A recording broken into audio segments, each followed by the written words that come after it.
Hey guys, welcome to my new gym vlogs. তো আজকে ছিল আমার চেস্ট ডেতে পাওয়ার লিফটিংয়ে যেটা সবথেকে গুরুত্বপূর্ণ যেটা ব্যায়াম, ব্রেঞ্চ প্রেস, যেটা হচ্ছে কম্পিটিশনে হয়, ওই ব্যায়ামটা তোমাদের আজকে দেখাচ্ছে। এই যে শুরু করেছিলাম, এটা ব্যায়ামটা হচ্ছে লাস্টের দিকে।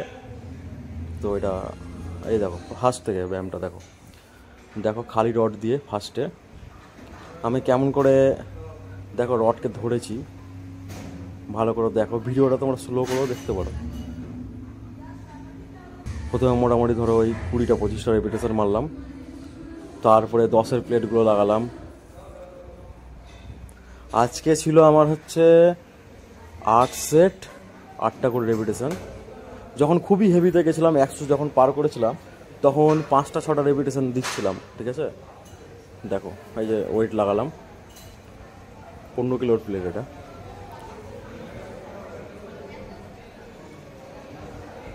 পুরো ভিডিও তোমাদের সম্পূর্ণ দেখাচ্ছি না, চেস্টের ওয়ার্কআউট সম্পূর্ণ, ওটা অন্য একটা ভিডিওতে তোমাদের দেখাবো। ভিডিও অনেক বড় হয়ে যাবে না, তো আস্তে আস্তে তোমাদের ভিডিওগুলো সব দেখাবো। চেস্টের ব্যায়াম কি করলে ব্রেঞ্চ প্রেস ভালো ইমপ্রুভ হবে দেখাবো, একটা করে ভিডিও আপলোড করব। এটা হচ্ছে এপিসোড 1। দেখো পুরো বডিটাকে প্রথমে টাইট করতে হবে, শোল্ডারটা পিছনের দিকে ঠেলে রাখতে হবে, ব্রেঞ্চের মধ্যে সাটিয়ে রাখতে হবে শোল্ডারটাকে, ব্যাকটাকে পুরো ল্যাটসটাকে টাইট করে রাখতে হবে। আর ব্রেঞ্চ প্রেসের ভালো ইমপ্রুভ হয় সব থেকে বেশি হচ্ছে বার ডিপস, তারপরে শোল্ডারের ফ্রন্ট প্রেস আর ক্লোজ গ্রিপ ব্রেঞ্চ প্রেস। এই কটা ব্যায়াম করলে ব্রেঞ্চ প্রেস দারুণ হয়। আমার এটাতে ভালো ইমপ্রুভ হয়েছে। এই যে 25 কিলো প্লেট ঢোকালাম। এই যে হাতে আমি ওই যে এগুলো, এটা হচ্ছে রজন আছে, ঠাকুর বানায়, এগুলো দশকর্মার দোকানে পাওয়া যায়। গ্রিপটা ভালো হয়, স্লিপ করবে না। তোমরা এমনি চকের গুঁড়াও ব্যবহার করতে পারো, আমি রজনী ব্যবহার করি, এটা অনেক বছর ধরেই ব্যবহার করি, দারুণ লাগে আমার। অনেক ভালো গ্রিপ পাওয়া যায়, দারুণ গ্রিপ পাওয়া যায়। দেখো কেমন করে উঠালাম। পিছনে কাউকে রাখিনি, কারণ এখন হেভি ওয়েট ছিল। ফার্স্টে যে ভিডিওটা দেখলাম, ওই ভিডিওটা হচ্ছে ওটা লাস্টের না, তার আগের ভিডিওটা, ওটা আমি সামনে দিয়েছি তোমাদেরকে দেখানোর জন্য।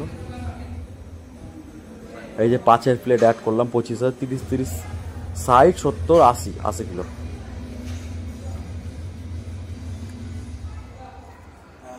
একদম শ্বাস নিবে, নিয়ে নিচে নামাবে, আর উপরে শ্বাসটা ছাড়বে, আর পা একদম পুরো টাইট থাকবে। এবার হচ্ছে 10-এর প্লেট ঢোকালাম।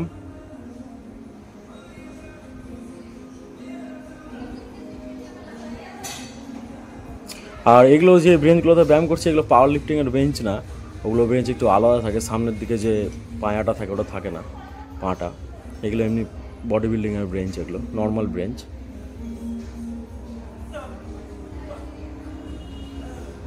এবার দেখো 35, 70, 80, 90 কিলো। শ্বাস নিয়ে ঢুকলাম ব্রেঞ্চে একদম। না কেমন করে হাতটা ভালো করে দেখো তোমরা, যারা নতুন পাওয়ার লিফটিংয়ের স্টার্ট করবে ভিডিওটা দেখতে পারো।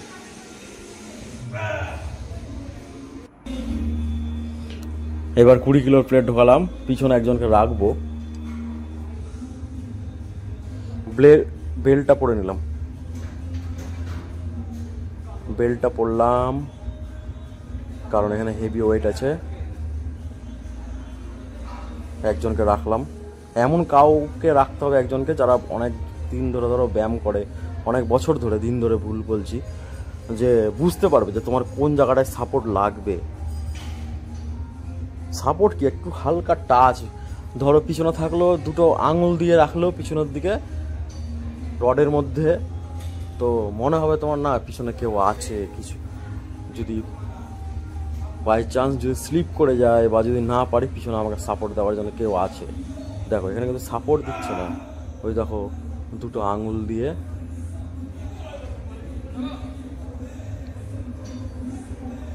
সাপোর্ট রাখা অবশ্যই দরকার।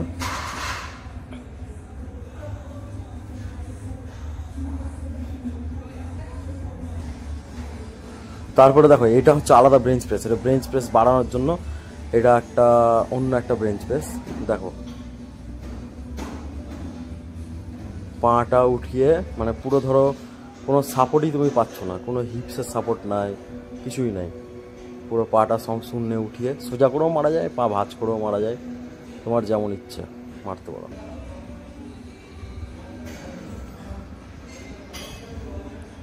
তারপরে 25 কিলোর প্লেট, দেখো পাটা কেমন রেখেছি। তারপরে ইনক্লাইন ডাম্বেল প্রেস মারছিলাম, তো ইনক্লাইন ডাম্বেল প্রেস, তারপরে তার সাথে ফ্লাইং মারো, কেবিল ফ্লাইং মারা যায়। তার সাথে আরও অনেকগুলো ব্যায়াম করেছি, সবগুলো ভিডিও তো দিইনি আমি। এই যে এটা কোনিতে সাপোর্ট দেয় দারুণ, এটা আমার অনেক নষ্ট হয়ে গেছে, অনেক পুরনো। এটা আমি পায়ের জন্য নিয়েছিলাম ফার্স্টে, পা থেকে এখন হাতে পড়ছে। এটা আরও নিতে হবে, নতুন একটা অর্ডার করব।